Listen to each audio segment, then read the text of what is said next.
त्रिदलं त्रिगुणाकारं त्रिनेत्रं च त्रिधायुधं त्रिजन्म पापसंहारम् एकबिल्वं शिवार्पणम् त्रिशाकै बिल्वपत्रैश्च अच्छिदै कोमलै शुभै तव पूजां करिष्यामि एकबिल्वं शिवार्पणम् कोटिकन्या महादानं तिलपर्वतकोटयः काञ्चनं क्षीरदानेन एकबिल्वं शिवार्पणम् काशीक्षेत्रनिवासं च कालभैरवदर्शनम्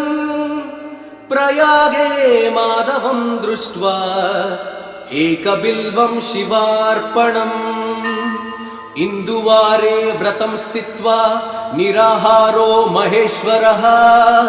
नक्तं हौष्यामि देवेश एकबिल्वं शिवार्पणम् रामलिङ्गप्रतिष्ठा च वैवाहिककृतं तथा तटाकानि च सन्धानम् एकबिल्वं शिवार्पणम् अखण्डबिल्वपत्रं च आयुधं शिवपूजनम् कृतं नाम सहस्रेण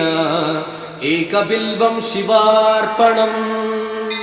उमया सह देवेश नन्दिवाहनमेव च भस्मलेपन सर्वाङ्गम् एकबिल्वं शिवार्पणम् सालग्रामेण विप्राणां तटाकं दशकूपयो यज्ञकोटिसहस्रश्च एकबिल्वं शिवार्पणम् दन्तिकोटिसहस्रेषु अश्वमेधशतक्रतौ कोटिकन्या महादानम् एकबिल्वं शिवार्पणम् बिल्वाणां दर्शनं पुण्यं स्पर्शनं पापनाशनम् अघोरपापसंहारम् एकबिल्वं शिवार्पणम् सहस्रवेदपाठेषु ब्रह्मस्थापनमुच्यते अनेकव्रतकोटीनाम् एकबिल्वं शिवार्पणम् अन्नदानसहस्रेषु सहस्रोपनयनं तथा अनेकजन्मपापानि एकबिल्वं शिवार्पणम् बिल्वाष्टकमिदं पुण्यं यः पठेत् शिवसन्निधौ शिवलोकमवाप्नोति एकबिल्वं शिवार्पणम्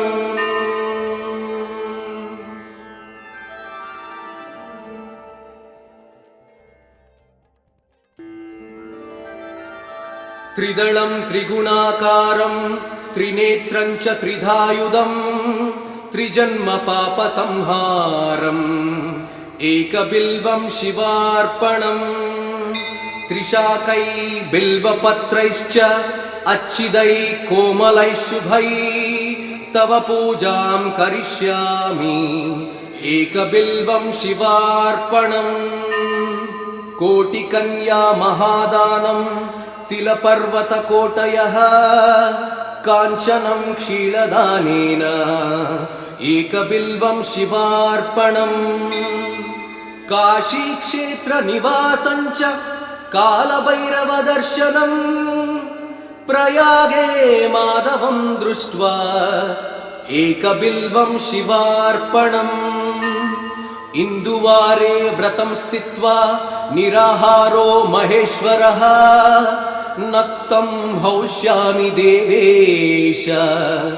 एकबिल्वं शिवार्पणम् रामलिङ्गप्रतिष्ठा च वैवाहिककृतं तथा तटाकानि च सन्धानम् एकबिल्वं शिवार्पणम् अखण्डबिल्वपत्रं च आयुधं शिवपूजनम् कृतं नाम सहस्रेण एकबिल्वं शिवार्पणम् उमया सह देवेश नन्दिवाहनमेव च भस्मलेपन सर्वाङ्गम् एकबिल्वं शिवार्पणम् सालग्रामेण विप्राणां तटाकं दशकूपयो यज्ञकोटिसहस्रश्च एकबिल्वं शिवार्पणम् दन्तिकोटिसहस्रेषु अश्वमेधशतक्रतौ कोटिकन्या महादानम् एकबिल्वं शिवार्पणम् बिल्वाणां दर्शनं पुण्यं स्पर्शनं पापनाशनम् अघोरपापसंहारम् एकबिल्वं शिवार्पणम् सहस्रवेदपाठेषु ब्रह्मस्थापनमुच्यते अनेकव्रतकोटीनाम् एकबिल्वं शिवार्पणम् अन्नदानसहस्रेषु सहस्रोपनयनं तथा अनेकजन्मपापानि एकबिल्वं शिवार्पणम् बिल्वाष्टकमिदं पुण्यं यः पठेत् शिवसन्निधौ शिवलोकमवाप्नोति एकबिल्वं शिवार्पणम्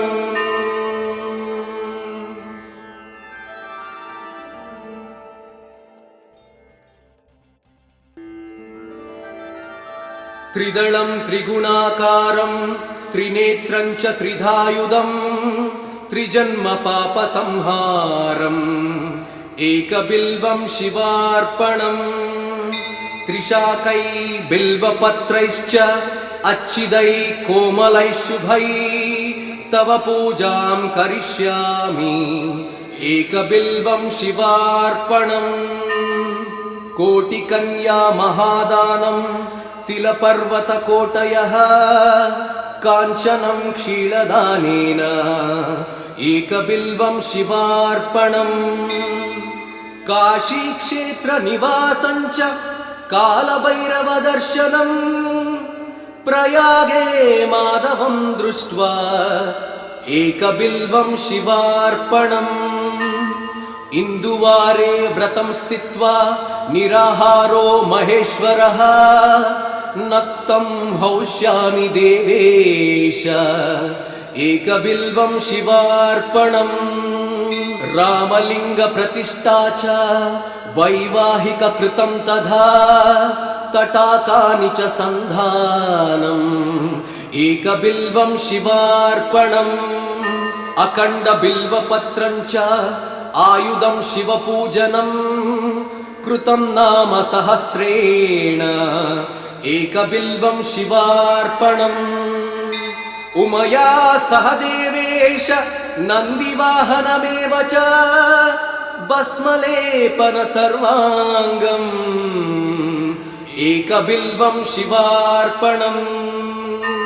सालग्रामेण विप्राणां तटाकं दशकूपयो यज्ञकोटिसहस्रश्च एकबिल्वं शिवार्पणम् दन्तिकोटिसहस्रेषु अश्वमेधशतक्रतौ कोटिकन्या महादानम् एकबिल्वं शिवार्पणम् बिल्वाणां दर्शनं पुण्यं स्पर्शनं पापनाशनम् अघोरपापसंहारम् एकबिल्वं शिवार्पणम् सहस्रवेदपाठेषु ब्रह्मस्थापनमुच्यते अनेकव्रतकोटीनाम् एकबिल्वं शिवार्पणम् अन्नदानसहस्रेषु सहस्रोपनयनं तथा अनेकजन्मपापानि एकबिल्वं शिवार्पणम् बिल्वाष्टकमिदं पुण्यं यः पठेत् शिवसन्निधौ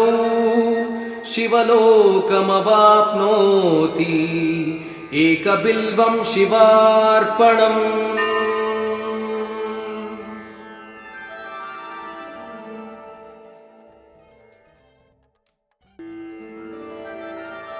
त्रिदलं त्रिगुणाकारं त्रिनेत्रं च त्रिधायुधं त्रिजन्मपापसंहारम् एकबिल्वं शिवार्पणम् त्रिशाकै बिल्वपत्रैश्च अच्छिदै कोमलैः शुभै तव पूजां करिष्यामि एकबिल्वं शिवार्पणम् कोटिकन्या महादानं तिलपर्वतकोटयः काञ्चनं क्षीरदानेन एकबिल्वं शिवार्पणम् काशीक्षेत्रनिवासञ्च कालभैरवदर्शनम् प्रयागे माधवं दृष्ट्वा एकबिल्वं शिवार्पणम् इन्दुवारे व्रतं स्थित्वा निराहारो महेश्वरः नक्तं हौष्यामि देवेश एकबिल्वं शिवार्पणम् रामलिङ्गप्रतिष्ठा च वैवाहिककृतं तथा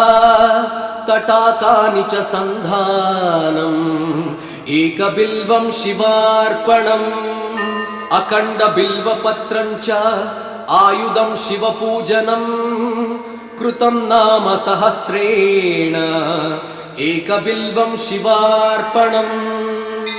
उमया सह देवेश नन्दिवाहनमेव च भस्मलेपन सर्वाङ्गम् एकबिल्वं शिवार्पणम् सालग्रामेण विप्राणां तटाकं दशकूपयो यज्ञकोटिसहस्रश्च एकबिल्वं शिवार्पणम् दन्तिकोटिसहस्रेषु अश्वमेधशतक्रतौ कोटिकन्या महादानम् एकबिल्वं शिवार्पणम् बिल्वाणां दर्शनं पुण्यं स्पर्शनं पापनाशनम् अघोरपापसंहारम् एकबिल्वं शिवार्पणम् सहस्रवेदपाठेषु ब्रह्मस्थापनमुच्यते अनेकव्रतकोटीनाम् एकबिल्वं शिवार्पणम् अन्नदानसहस्रेषु सहस्रोपनयनं तथा अनेकजन्मपापानि एकबिल्वं शिवार्पणम् बिल्वाष्टकमिदं पुण्यं यः पठेत् शिवसन्निधौ शिवलोकमवाप्नोति एकबिल्वं शिवार्पणम्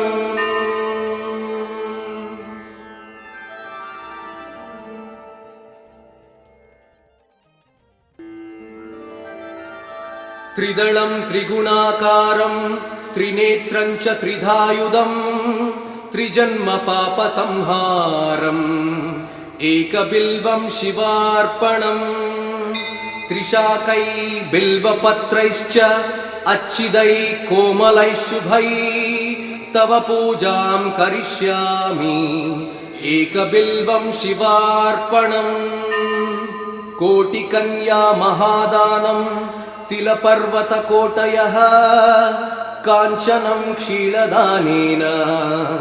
एकबिल्वं शिवार्पणम् काशीक्षेत्रनिवासञ्च कालभैरवदर्शनम् प्रयागे माधवं दृष्ट्वा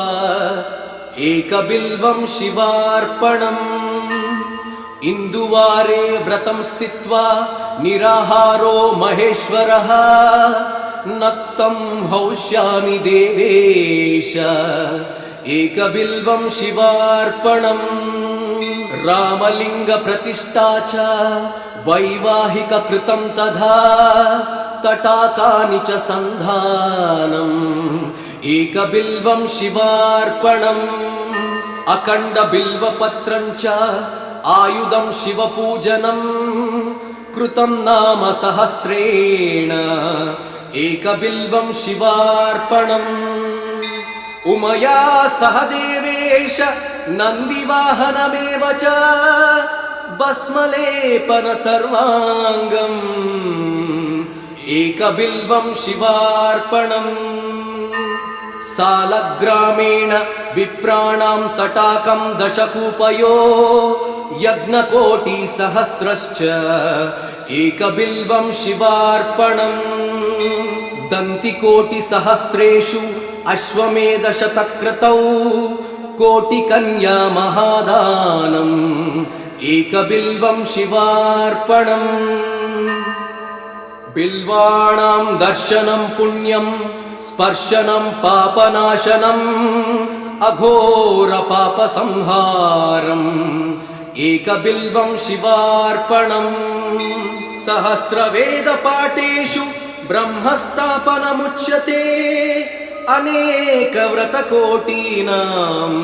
एकबिल्वं शिवार्पणम् अन्नदानसहस्रेषु सहस्रोपनयनं तथा अनेकजन्मपापानि एकबिल्वं शिवार्पणम् बिल्वाष्टकमिदं पुण्यं यः पठेत् शिवसन्निधौ शिवलोकमवाप्नोति एकबिल्वं शिवार्पणम्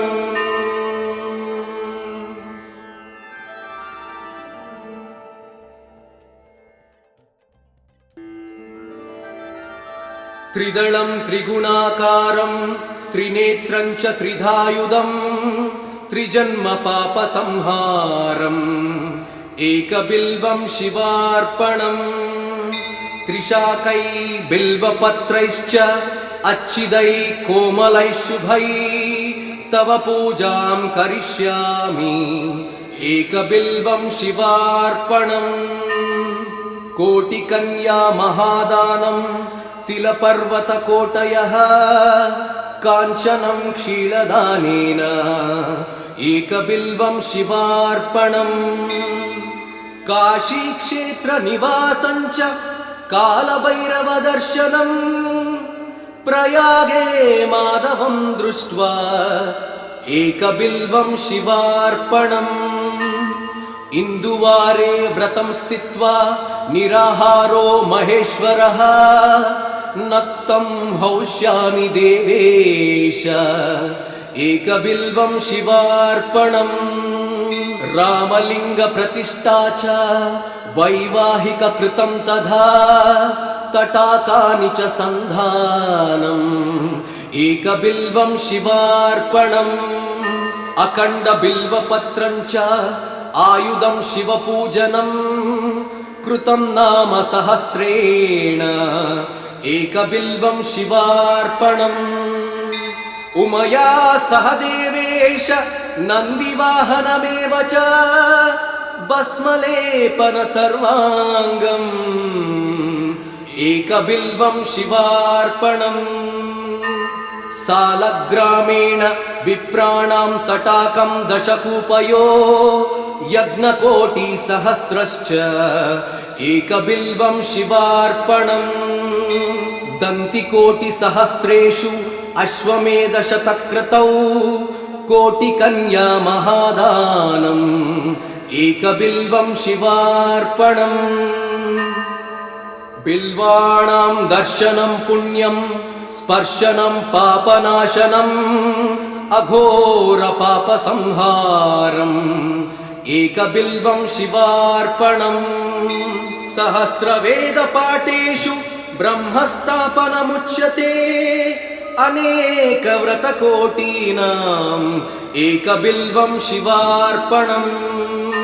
अन्नदानसहस्रेषु सहस्रोपनयनं तथा अनेकजन्मपापानि एकबिल्वं शिवार्पणम् बिल्वाष्टकमिदं पुण्यं यः पठेत् शिवसन्निधौ शिवलोकमवाप्नोति एकबिल्वं शिवार्पणम्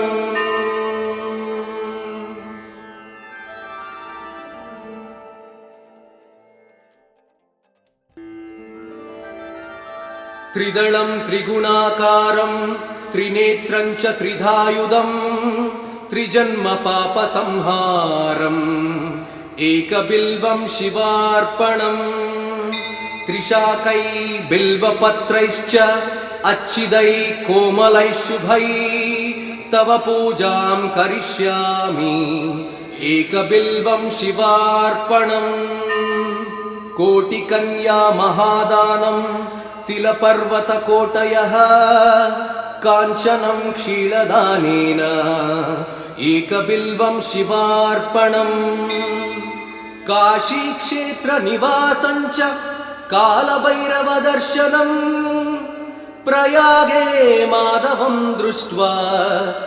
एकबिल्वं शिवार्पणम् इन्दुवारे व्रतं स्थित्वा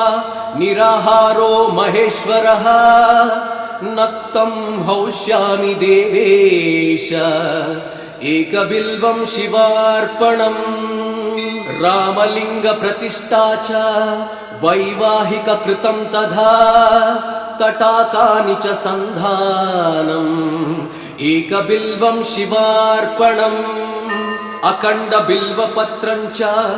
आयुधं शिवपूजनम् कृतं नाम सहस्रेण एकबिल्वं शिवार्पणम् उमया सह देवेश नन्दिवाहनमेव च भस्मलेपन सर्वाङ्गम् एकबिल्वं शिवार्पणम् सालग्रामेण विप्राणां तटाकं दशकूपयो यज्ञकोटिसहस्रश्च एकबिल्वं शिवार्पणम् दन्तिकोटिसहस्रेषु अश्वमेधशतक्रतौ कोटिकन्या महादानम् एकबिल्वं शिवार्पणम् बिल्वाणां दर्शनं पुण्यं स्पर्शनं पापनाशनम् अघोरपापसंहारम् एकबिल्वं शिवार्पणम् सहस्रवेदपाठेषु ब्रह्मस्थापनमुच्यते अनेकव्रतकोटीनाम् एकबिल्वं शिवार्पणम् अन्नदानसहस्रेषु सहस्रोपनयनं तथा अनेकजन्मपापानि एकबिल्वं शिवार्पणम् बिल्वाष्टकमिदं पुण्यं यः पठेत् शिवसन्निधौ शिवलोकमवाप्नोति एकबिल्वं शिवार्पणम्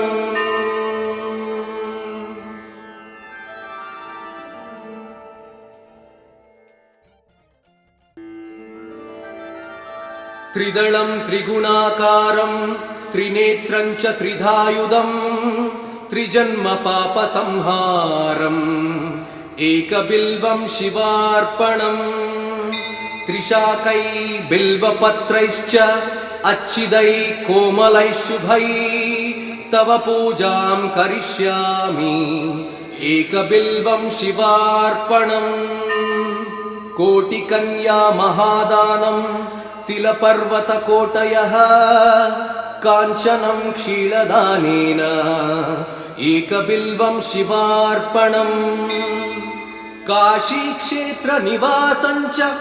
कालभैरवदर्शनम् प्रयागे माधवं दृष्ट्वा एकबिल्वं शिवार्पणम् इन्दुवारे व्रतं स्थित्वा निराहारो महेश्वरः नक्तं हौष्यामि देवेश एकबिल्वं शिवार्पणम् रामलिङ्गप्रतिष्ठा च वैवाहिककृतं तथा तटाकानि च सन्धानम् एकबिल्वं शिवार्पणम् अखण्डबिल्वपत्रं च आयुधं शिवपूजनम् कृतं नाम सहस्रेण एकबिल्वं शिवार्पणम् उमया सह देवेश नन्दिवाहनमेव च भस्मलेपन सर्वाङ्गम् एकबिल्वं शिवार्पणम् सालग्रामेण विप्राणां तटाकं दशकूपयो यज्ञकोटिसहस्रश्च एकबिल्वं शिवार्पणम् दन्तिकोटिसहस्रेषु अश्वमेधशतक्रतौ कोटिकन्या महादानम् एकबिल्वं शिवार्पणम् बिल्वाणां दर्शनं पुण्यं स्पर्शनं पापनाशनम् अघोरपापसंहारम् एकबिल्वं शिवार्पणम् सहस्रवेदपाठेषु ब्रह्मस्थापनमुच्यते अनेकव्रतकोटीनाम् एकबिल्वं शिवार्पणम् अन्नदानसहस्रेषु सहस्रोपनयनं तथा अनेकजन्मपापानि एकबिल्वं शिवार्पणम् बिल्वाष्टकमिदं पुण्यं यः पठेत् शिवसन्निधौ शिवलोकमवाप्नोति एकबिल्वं शिवार्पणम्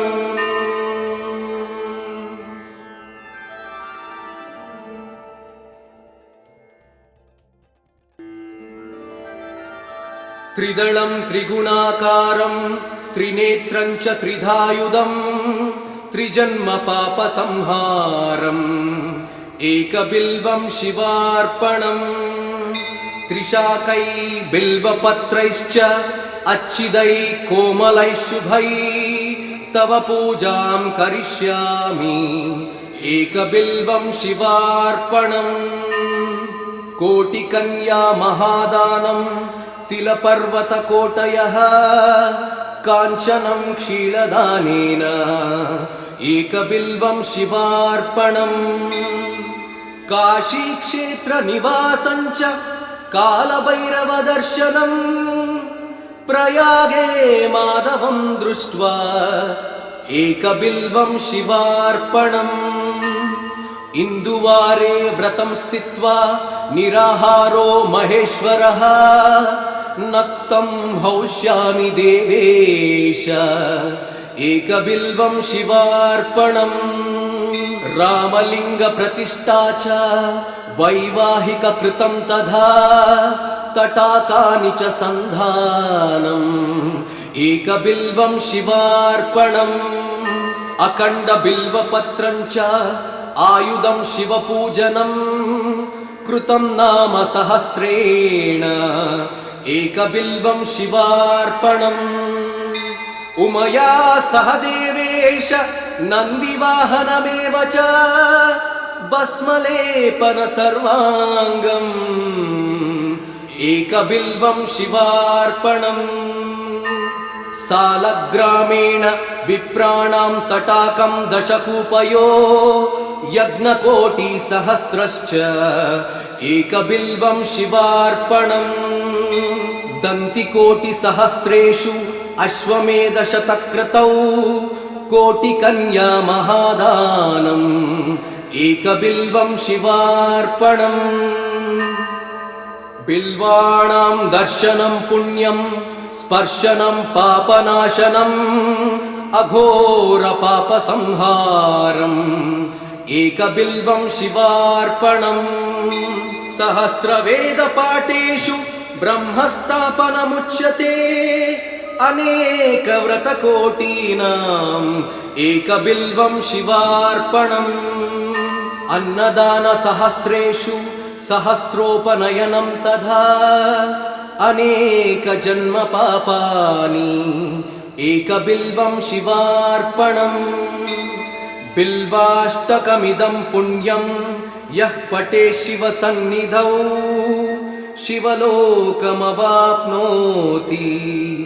एकबिल्वं शिवार्पणम्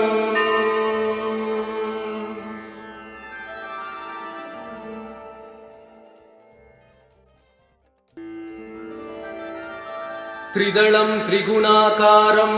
त्रिनेत्रं च त्रिधायुधं त्रिजन्मपापसंहारम् एकबिल्वं शिवार्पणम् त्रिशाकै बिल्वपत्रैश्च अच्छिदै कोमलैः शुभै तव पूजां करिष्यामि एकबिल्वं शिवार्पणम्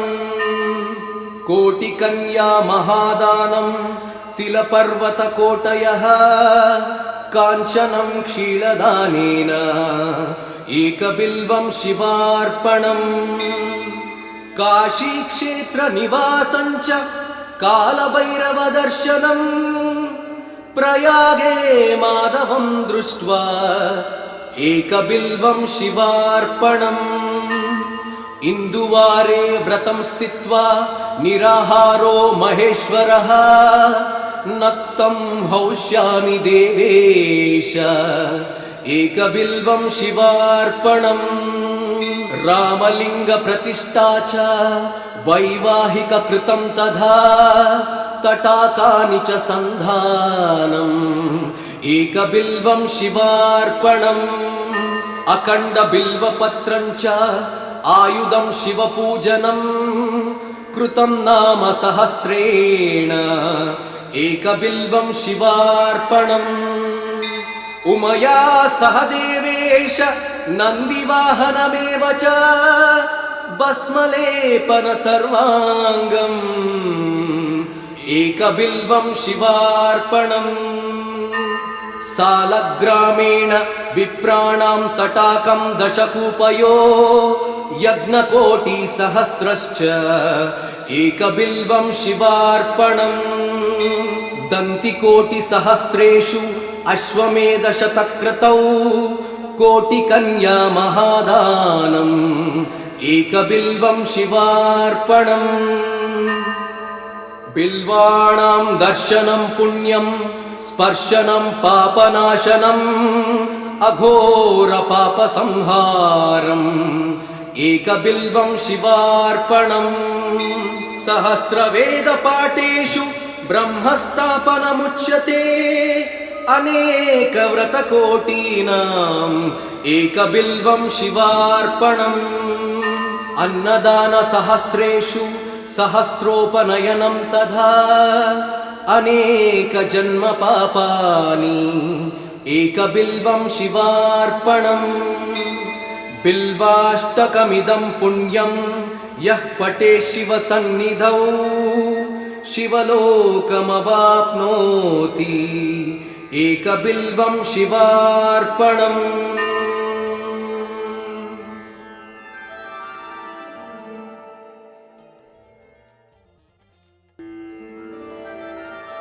त्रिदलं त्रिगुणाकारं त्रिनेत्रं च त्रिधायुधं त्रिजन्म पापसंहारम्